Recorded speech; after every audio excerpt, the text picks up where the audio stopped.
Bonjour à tous. Alors dans cette vidéo, je vais corriger l'exercice numéro 10 de la troisième fiche. Alors tout d'abord, on va commencer par calculer le polynôme caractéristique. Donc ce polynôme égale 1 moins x au carré, facteur de 2 moins x au carré, puisqu'on a une matrice triangulaire supérieure, donc le déterminant égale le produit des éléments sur la diagonale.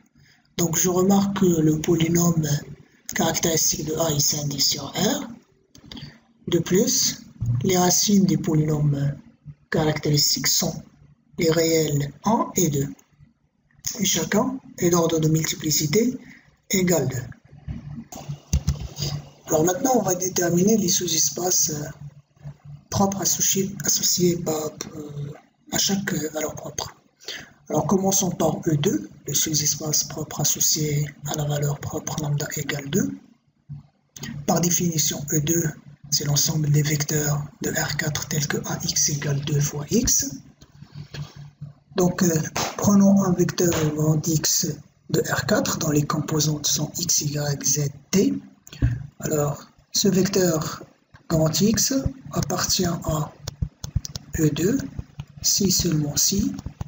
Donc, je vais transformer cette équation matricielle en un système d'équations linéaires. Donc, j'aurai moins x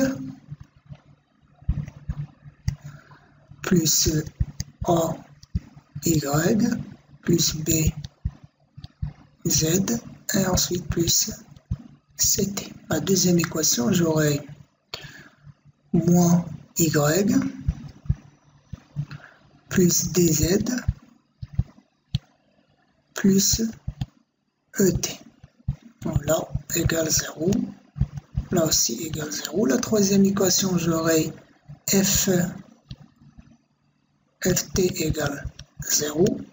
Et la dernière équation me donne 0 égale 0.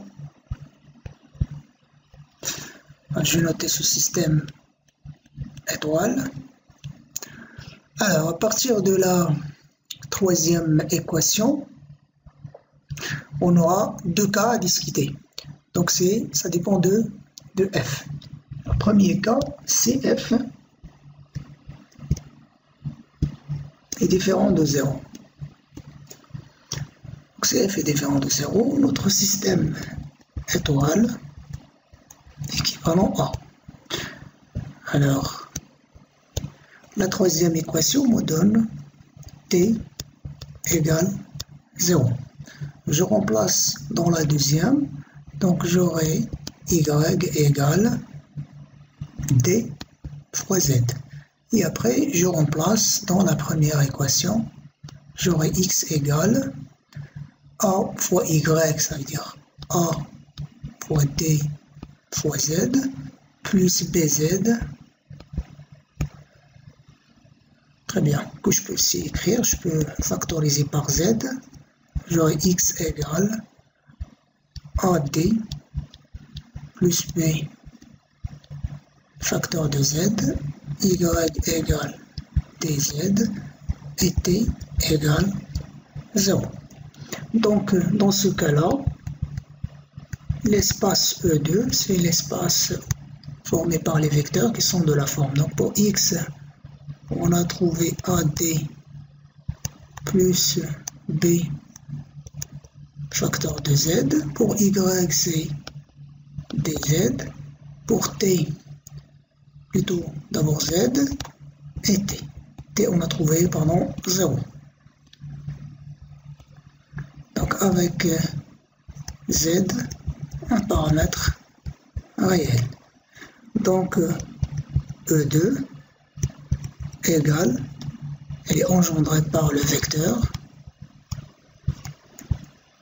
AD plus B, D, 1, 0. Par conséquent, la dimension dans ce cas-là égale 1. Alors le deuxième cas, si maintenant f égale à 0, mon système étoile devient équivalent à moins x plus a, y plus bz plus c fois t égale 0. Et la deuxième équation, moins y plus dz plus et égale à 0. La troisième et la quatrième, ça va me donner 0 égale 0 et 0 égale à 0. Donc, équivalent à, donc je vais exprimer, à partir de la deuxième équation, je vais exprimer y en fonction de z et de t. Donc c'est dz plus et. Et ensuite, je remplace dans la première équation, j'aurai x égale, donc a fois y, c'est-à-dire a fois dz plus et, plus bz, et plus ct. Je peux aussi exprimer sous la forme, donc équivalent à x égale, je vais factoriser par z, donc j'aurai a d plus b facteur de z, et ensuite je factorise par t, j'aurai a e plus c facteur de t. Et là, je garde la deuxième équation.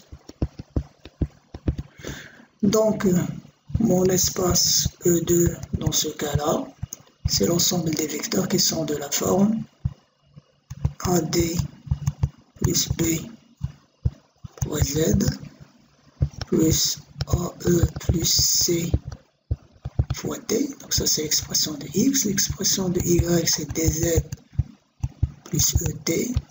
Ensuite Z et là T avec Z et T, deux paramètres réels.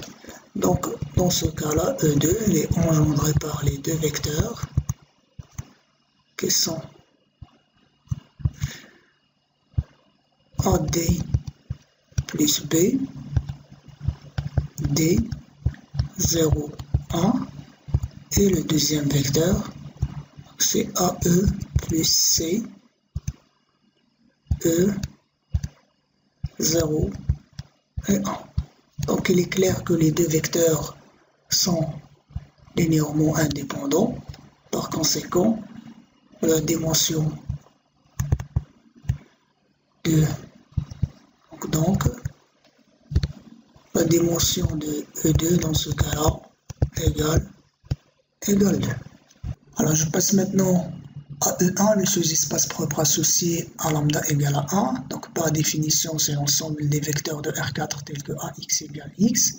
Ensuite, j'ai transformé l'équation matricielle en un système linéaire. Donc ce système-là, il est équivalent à. Donc à partir de la dernière équation, j'aurai T égale 0. Je remplace dans la troisième, j'aurai Z égale 0. Je remplace dans la deuxième, j'aurai 0 égale 0, donc ça ne va rien me donner. Et je remplace dans la première, j'aurai A fois Y égale 0. Donc là aussi, on aura deux cas à distinguer. Donc, suivant, est-ce que A égale 0 ou non.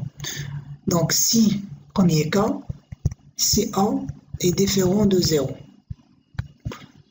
Je vais noter ce système étoile.